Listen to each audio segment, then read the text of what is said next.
Pozdrav svima. Jubilarna 40. lekcija. I nešto relativno lako što se relativno često koristi. Dakle, može se neretko desiti da vi iz baze izvučete nešto što ima ovakav zapis. Vi sad vidite da su ti podaci poređani na neki svoj način, ali nisu u kolonama, već je sve u jednoj koloni. Ako probate da uradite dvoklik, verovatno će to se razvući skroz do kraja, tako da ni to najčešće nije pametna stvar.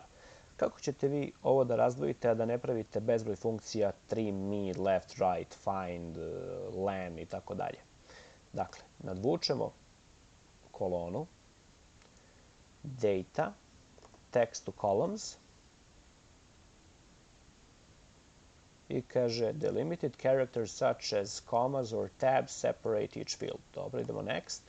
U našem slučaju to je semicolon. Možemo da stavimo i comma, space, other i onda možemo da stavimo, na primjer, other bi bio ovako u nekim slučajevima, ali kod nas to nije, pa ćemo staviti semicolon. I on nam ovde daje preview kako bi to trebalo da izgleda. Reći ćemo next, finish.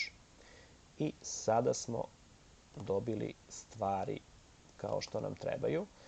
Ono što takođe možemo da uradimo, možemo da proverimo da li je ovde suma, odnosno da li su ovo brojevi ili nisu, pošto smo ih nadvukli i vidimo da smo dobili da je to suma 12.400, vidimo da jesu brojevi, možemo i da ih na kraju ctrl1 pa da ih formatiramo kao takve, ne moramo, to je opet stvar preferencija, ali evo, kao što sam rekao, dakle ako imate onako neki čudan zapis, prvo nadvučete čitavu kolonu, data, text to column i ok, no data was selected.